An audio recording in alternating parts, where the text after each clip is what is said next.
Hey, my name is Jurrit Scholte for AE Touch+, and in this tutorial we are going to take a look at creating 3D reflections for Trapcard Form.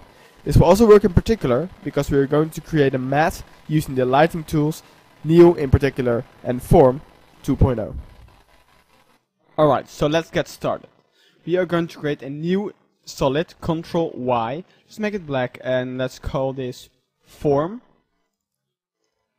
There we go, and just hit OK. We're going to apply Form to this layer, and we got the basic Form standard settings here. So we're going to go Layer, New, Camera, just get a 3D camera so we can view around it. Let's make it 50mm and just hit alright. Good. So we can just pan around it. Now we're going to import the teapot.obj. Now this is just an OBJ you can export from any 3D application. This one is from 3D Studio Max. It's just a standard teapot. And what I did is I made sure the position was at the very center of the scene.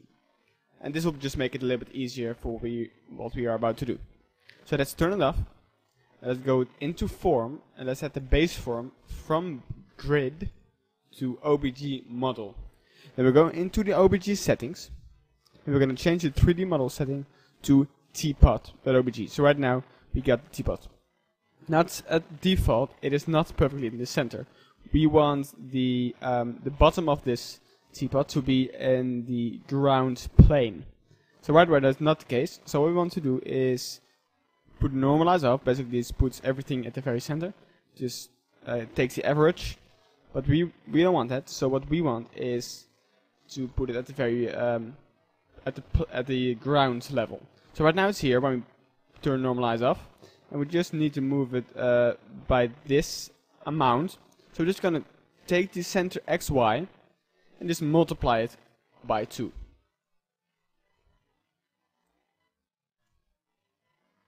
Oops, multiply it by 2. There we go. Times 2. Good, there it is. So we want to scale it up, and we are going to just add some basic expressions for the size Z, or if you prefer size Z, and size Y. We're just going to link those. Just hit Alt click on the stopwatch and just link those to size X. So this way we only have to scale the size X and everything will move with it, just like we want. So let's scale it up like this. Let's import the floor. Just put it below the form. Let's make it a 3D layer. Hit W for the rotation tool, and just while you're holding on Shift, drag it down so it's a plane. So right now we can just orbit around this. Perfect, good. So we are going to add a curves to the floor, so just so we can see what's going on a little bit better.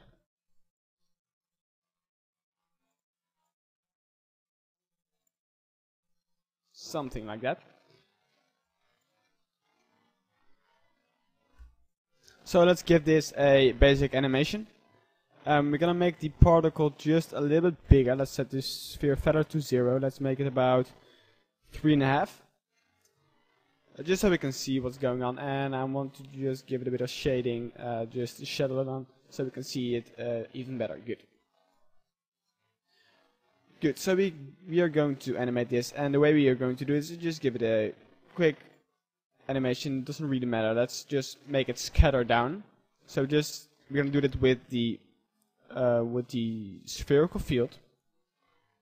Let's visualize the field so we see what's going on. So right now it's right here.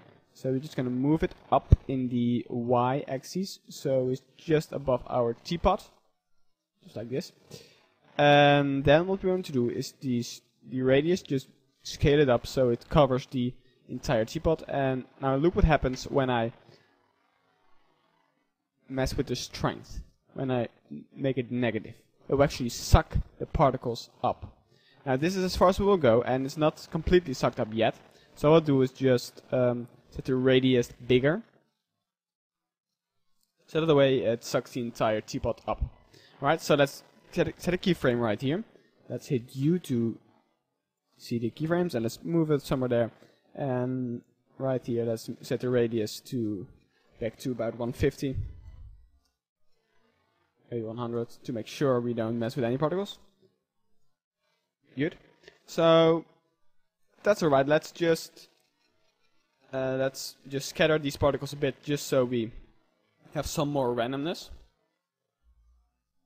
So let's make it maybe 15, and right here new keyframe where the scatter is 0, the disperse is 0. So right now it just looks like looks a little bit more random. One other thing we can do is just mess with the scale XYZ, just to give it a bit of another look. Maybe like this. That's fine. Good. Okay, that looks pretty good. Okay, let's say we're happy with this. Let's make a quick particle. Let's do Ctrl N to create a new composition. Let's make it 100 by 100, and let's hit OK. So we're gonna create a new layer. Let's make this just orangey. Hit OK and OK. And we're gonna add CC sphere just to create our quick particle. So the width of the comp is 100, so the radius should be 50. And right now it's perfectly in frame. So let's rotate the light. And let's make the shadow a little bit lighter by putting the ambient up. And I also want a bit of a light spot. So what I can do is just add the spectacular up. And maybe a little bit bigger, just so the roughness up as well. Good. So let's call this comp particle. And let's put this into the main composition and turn it off. We don't need it. We go into form, into particle. Change the particle type from sphere to sprite. Now a sprite is basically a texture that is always pointing towards the camera. So it looks like an actual sphere when we rotate around it. Let's go with the particle we just made. And right now the mode is additive. And we just can change that to normal, so every particle just looks like it should. And right now that's just coming down and it looks pretty good. So let's go ahead and start with making the reflections. Alright, so let's duplicate the form layer and let's call it reflection or refill because I'm lazy, and let's put it below the form. And what we are going to do, let's close everything up. We're going to go into World Transform. This is a new feature in Form 2.0. Now, you want to make sure that this is in a version state. If you want to move this thing about, do it with the base form. Don't mess around with the World Transform. Now, we're using the World Transform because, let's go to a frame where right there.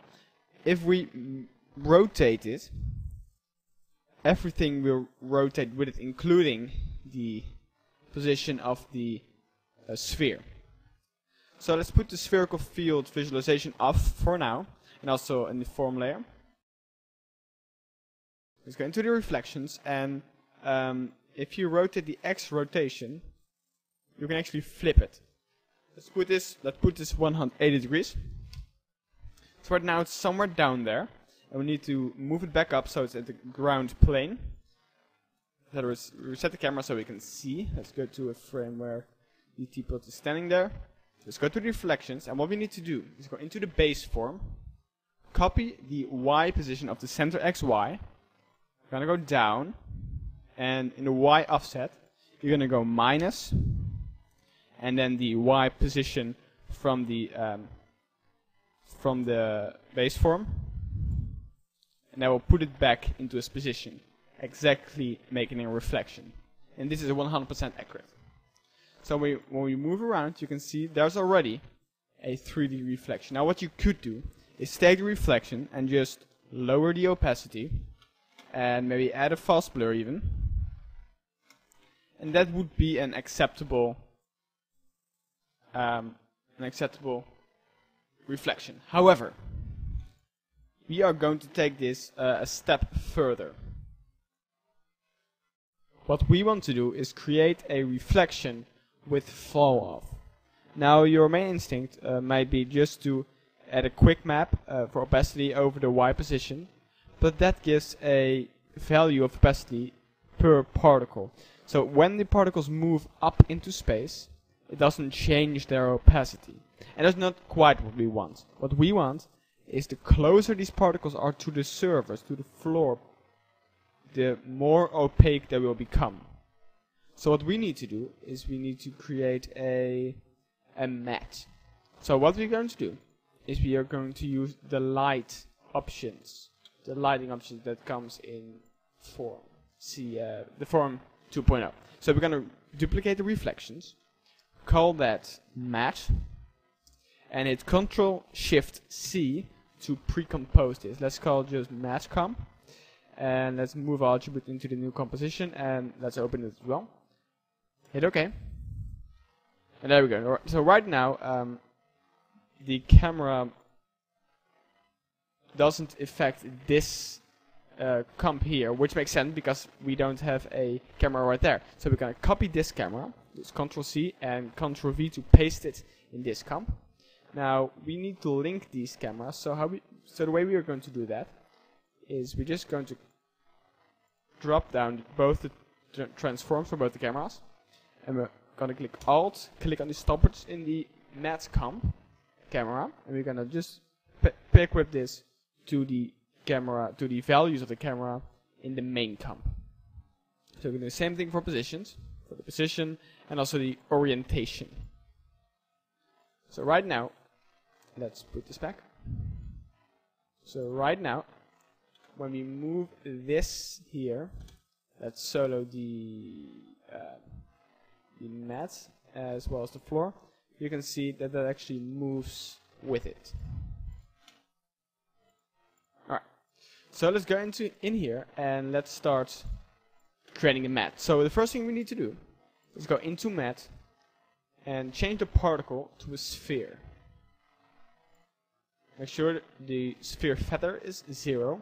I want to make this size a little bit bigger so we are sure that it covers everything. Now let's go into the shading. And the first thing, just put the shadow that we got on just off. So right now we got perfectly white particles. Let's go layer, new, light. And this is going to be the light that generates the matte. Let's make it a spotlight and make sure the cone feather is 0 and hit OK. Good. Now we can't pan around this comp because this camera is linked, is stuck. So what we are going to do is create a camera we just use to orient right here. So we go layer, new, camera. Just call this temp and hit OK. So this is just so we can move around. Let's go into the light and go down to the transform options. We want this light to be above the form particles, so that the particles that are higher, closer to this light, will be whiter, and the particles that are further away will be darker. So we're just going to copy the point of interest from the light and paste it to the position of the light. So right now we got the light at the perfect center, and we're just going to take the position Y. I'm just going to move this up. Okay, so we don't want to move it up that much, just a tiny amount, just like this. Just going to move up so we can see the teapot from above. Let's select the light and let's make sure the light covers everything.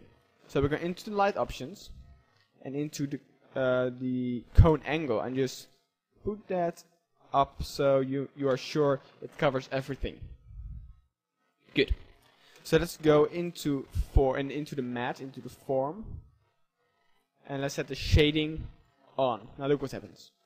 Already you can see a fade off from white to dark, to a darker color. So we can move this a little bit closer, like this. Now when we add a curves adjustment, you can actually see that is more like a matte. However, we want to do this into the main comp, just so so you can change it a little bit easier. You see what I mean? So let's go into the final comp. So now we got this right here. Of course, we need to remember to turn the temp camera off. So now it's moving with the camera, and we got a little matte there. So here's the cool part. Let's put the matte comp above the reflection. And let's set the track matte of the reflection to Luma Matte. Now see what happens? Let's put this fill so you can see. Already there's a fall off of opacity. Right here there's less opacity than above here. So we can just add curves to the matte comp, and when you play with this you can actually see what's happening. See what is happening. Now look here. When we make this darker, you can actually see the fall off. Now that's pretty good, and I love that. It's just amazing. And even when the particles are moving up, you can actually see the particles fading away exactly as they should. Perfect, absolutely perfect. So one thing we can do to make this even more realistic is to make a blur that's also falling off the further away from the top it is. So we can do this actually with compound blur with a little bit of work. So let's apply that to the reflection. Let's set the blur layer to matte comp and invert the blur. See, already you can see there's a little bit of a blur. So when we reset the camera you can see it a little bit better. You can see already it's blurring. Now it looks a bit weird because the opacity isn't blurring with it. So we can just put this to about 5 I guess, and copy it and paste it for the matte comp. And now you can see the alpha fades away as well. Good, and you can also see, of course, it fades when the particles are getting further away as well, just like the opacity. Okay, that looks pretty good. So I'm just gonna point the camera right here and maybe just extend the floor with a motion tile. Right there. Good, just so it fills the screen. So, oops.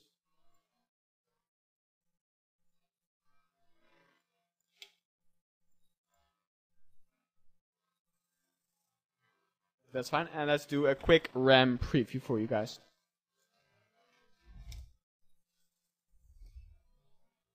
And there we go. Okay, so we can work on the look a little bit, and of course with color correction, but basically this is it. You just created a 3D reflection from form. Now this works with Particular as well, because Particular has a world transform and also the same lighting engine. Also, if you want to add some shadows, there is a great tutorial by Andrew Kramer of Video Copilot. He uses a clever way to create some shadows with fall-off as well from Particular, and the same thing also works with Trapcode Form.